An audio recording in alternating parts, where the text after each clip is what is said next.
Bom dia a todos. Quero agradecer o convite que recebi e registro esse agradecimento em nome do senhor Nilson Ribeiro, a quem me congratulo.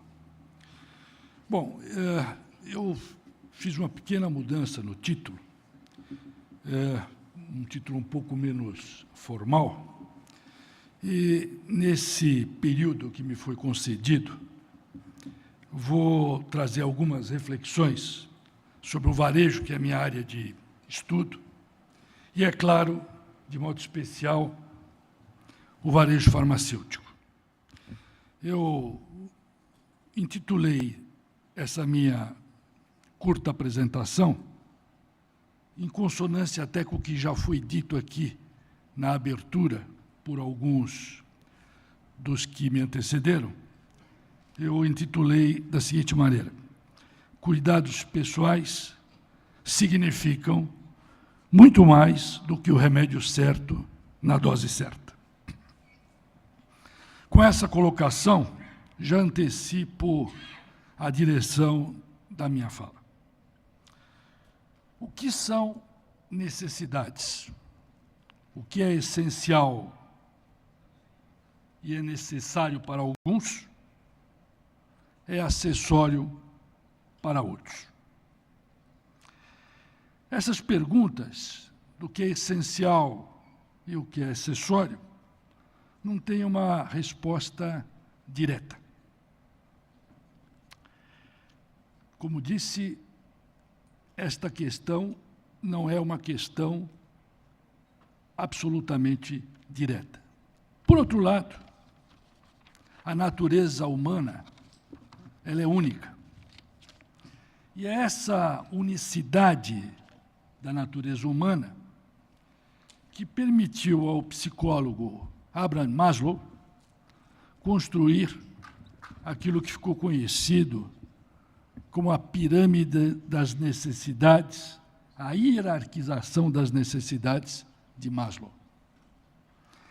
Examinando essa lista, vê-se que as necessidades relacionadas à segurança correspondem ao segundo nível, ou seja, imediatamente depois das necessidades fisiológicas, ou seja, as necessidades básicas. E é exatamente nesse plano, no segundo nível, que se posiciona a segurança, aquilo que é mais importante para nós todos, a saúde. As preocupações com a saúde, por sua vez, dependem não apenas do funcionamento adequado do corpo humano. Os pensamentos são, ao mesmo tempo, a causa e a solução de enfermidades. Mens sana in corpore sano. Uma vez que estamos aqui falando a profissionais que, direta ou indiretamente, estão ligados a essa temática, pode-se ilustrar o que foi dito dizendo o seguinte: em um passado não muito distante, as mulheres acometidas por câncer de mama, um dos cânceres que mais, infelizmente, matam, passavam por duas cirurgias separadas. A primeira, para a eliminação dos tecidos doentes. Em geral, isto implicava na extração da mama. E o segundo procedimento, realizado somente um bom tempo depois, que era destinado à reconstrução estética.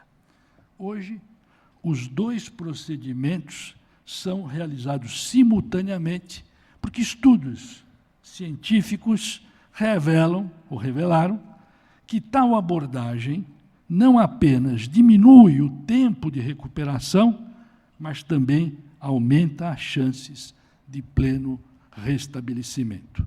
Mens sana in corpore sano. Felizmente, essa preocupação com a saúde tem no Brasil, a despeito das ainda enormes carências e fortes assimetrias, aqui já registradas, encontrado melhores respostas, mais recentemente. É inegável a afirmação que, nestas últimas 2 décadas, o Brasil mudou. Em 94, se estabeleceram as condições necessárias à eliminação endêmica e vertiginosa de um grande mal, não corporal, mas social, a inflação. Embora hoje haja uma preocupação com a inflação, não se pode esquecer que saímos de um patamar estratosférico de 30% ao mês em 1993, e muitas vezes esquecemos esse fato, para 6,5% ao ano, preocupantes hoje, em 2014, uma mudança, sem dúvida, fantástica. A redução do ritmo de evolução dos preços pavimentou o caminho para que, a partir de meados dos anos 2000, se promovesse um importante e amplo processo de distribuição de renda. De fato, segundo dados do IBGE, nada menos que 30 milhões de pessoas emergiram das classes D e E, vale dizer, menos de 4 mínimos, para uma posição entre 4 e 10 salários. Pode-se ver o efeito desse processo de distribuição de renda pelo aumento da renda real efetiva do pessoal ocupado nas regiões metropolitanas. O gráfico mostra que, de meados de 2005 até o fim do primeiro trimestre deste ano, a renda real cresceu para esse grupo mais de 30%. Essa expansão da renda real das famílias levou a um crescimento acelerado do consumo, gradativamente, como pode-se observar na figura apresentada. As vendas de varejo, desde meados dos anos 2000, aproximadamente 2004, expandiram-se ainda mais vigorosamente a partir de 2007. No mesmo gráfico, estão representadas as vendas do segmento de varejo denominado produtos farmacêuticos e cuidados pessoais. Como se vê, o faturamento real do segmento não apenas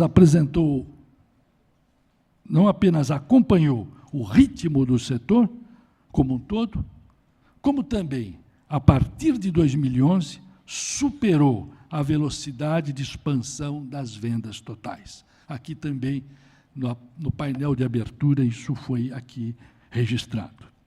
Nesse período, enquanto as vendas totais evoluíram 15%, as vendas de produtos comercializados em farmácias e drogarias aumentaram nada menos que 30%, ou seja, um crescimento 2 vezes maior que o setor em números redondos.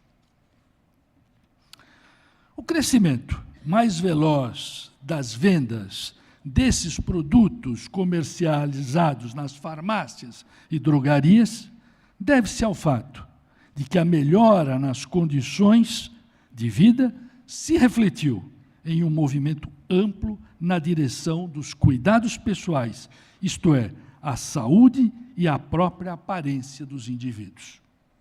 Na verdade, como revelou estudos do Provar, um aumento de 1% na renda tem implicado em um aumento de 2,5% nas vendas totais. Nós, economistas, denominamos este movimento de elasticidade.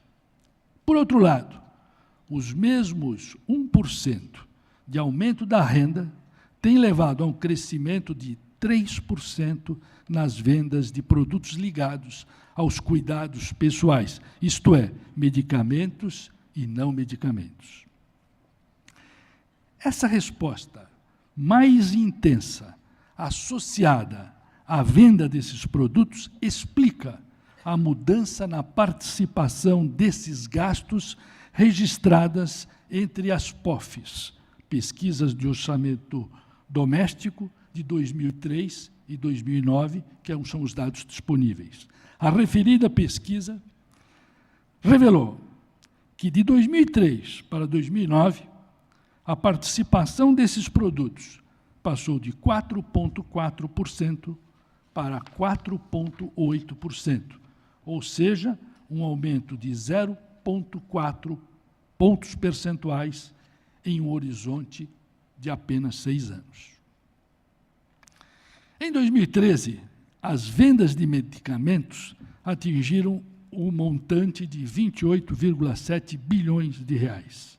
Desse total, 19,4 bilhões corresponderam à venda de medicamentos, sendo 3,5 bilhões produtos genéricos e 9,3 bilhões à venda de não medicamentos. Embora não medicamentos represente a parte menor do faturamento, isto é, 32%, sua expansão tem se dado de modo muito mais vigoroso, 19,2% ao ano, não medicamentos, contra 11,4% ao ano, medicamentos. A maior participação dos produtos vendidos em farmácia no orçamento das famílias se deve a uma mudança da percepção dos indivíduos relativamente a esses pontos comerciais. Tais unidades, gradativamente, vêm assumindo um papel muito mais amplo do que exerciam no passado. Outrora, as farmácias eram vistas como lugares a serem procurados quando havia algum problema. Farmácias estavam associadas exclusivamente a doenças. Hoje, esse posicionamento é completamente distinto. Estes resultados indicam que farmácias e drogarias gradativamente vêm alterando seu papel no varejo brasileiro. As mudanças na economia, aliadas às transformações na dinâmica da competição, com uma intensidade na rivalidade em todos os mercados, têm beneficiado operações que, pela sua natureza, enfatizam a conveniência. É o caso das farmácias e drogarias. Essa característica, quase que intrínseca à operação desse ramo do varejo, amplia as possibilidades de diferenciação. No ranking que o IBEVAR faz todos os anos, não se relacionam apenas as maiores empresas por ramos do varejo brasileiro, mas também são analisadas as estratégias e o desempenho das empresas no mercado muito competitivo. Utiliza-se para avaliação deste posicionamento competitivo variáveis como faturamento, número de lojas, formato da operação, tipo do negócio e etc. Todo esse conjunto de variáveis é reduzido estatisticamente a 2 dimensões, de modo a realizar uma apresentação gráfica cartesiana. Quanto mais aglutinadas aparecem as empresas, menor é a diferenciação que se registra para aquele setor. Para exemplificar, apenas para exemplificar e estabelecer o paralelo, projeta-se inicialmente o resultado obtido com o segmento de supermercados. Como se vê, os pontos representando as empresas, cada ponto é uma empresa, se posicionam muito próximos um dos outros. Dito de outro modo, as dessemelhanças são muito pequenas. No caso das farmácias e drogarias, embora não se possa deixar de considerar o menor número de operações, o espalhamento entre o posicionamento das empresas é, obviamente, muito maior. Ocorre, contudo, que a fidelidade dos consumidores às farmácias e drogarias é bem menor que no caso dos supermercados. De fato, em outro estudo do Provar sobre fidelidade do consumidor em relação a diferentes ramos do varejo, verificou-se, mantendo a comparação com os supermercados, que 69% dos indivíduos compram sempre nas mesmas lojas, nos mesmos supermercados. No caso das farmácias e drogarias, esse percentual é de apenas 46%. As características operacionais mais distintas das farmácias, como foi revelado, comparando aqueles dois gráficos, ao lado da menor fidelidade dos indivíduos registrada nessas pesquisas, cria um amplo potencial de diferenciação. A diferenciação, por sua vez, estabelece para as empresas varejistas do setor uma barreira à competição, permitindo a essas empresas maior rentabilidade.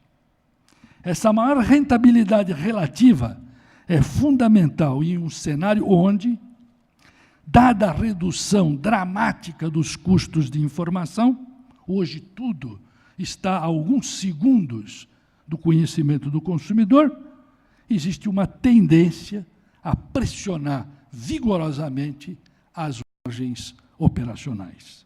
Em síntese, pode-se dizer o seguinte: vivemos um momento, infelizmente, desfavorável para o varejo. Inflação, taxa de juros em ascensão, redução do ritmo de expansão do emprego e perda da competitividade externa. Esse ambiente provavelmente se estenderá a 2015. Em 2013, o varejo farmacêutico cresceu em termos reais 12,3%, para uma expansão do varejo total de apenas 1,7%. Infelizmente, em 2014, a expansão do varejo global será ainda menor. Desse modo, espera-se uma expansão das vendas do setor de farmácias e drogarias abaixo do nível observado no ano passado, mas ainda assim bastante significativo. Não há dúvida, também, a respeito do potencial de crescimento do consumo no Brasil, numa visão de médio prazo. Para ilustrar, basta considerar o seguinte: os 10% mais ricos no Brasil são responsáveis por 43% do consumo. Os mesmos 10% mais ricos na Alemanha, Estados Unidos, Itália, França, representam apenas 25% do consumo desses países, também em números redondos. Nessas condições, é de se esperar que, superadas as dificuldades na gestão da economia como um todo, o consumo volte a crescer aceleradamente. Em tal condição, a expansão do varejo farmacêutico crescerá ainda mais intensamente. As empresas comerciais que forem capazes de se apropriar de suas características quase que atávicas, diferenciadoras, reunirão as melhores condições na direção da consolidação do mercado, que certamente ocorrerá nos próximos anos. A redução das margens impulsionará o mercado no sentido de escalas operacionais maiores. E escalas operacionais maiores vão exigir maior intensidade nos movimentos de fusões e incorporações. Essa mudança do cenário terá também como característica a ampliação do papel das farmácias e drogarias como centro voltados ao atendimento das necessidades e cuidados pessoais. Finalizo, portanto, dizendo o seguinte: lembrando o título da minha apresentação. Cuidados pessoais significam muito mais do que o remédio certo na dose certa. Embora tenham se passado aproximadamente 2.500 anos do nascimento de Confúcio, suas palavras sábias mantêm-se vivas. Ainda não vi ninguém que ame a virtude tanto quanto ama a beleza. Muito obrigado.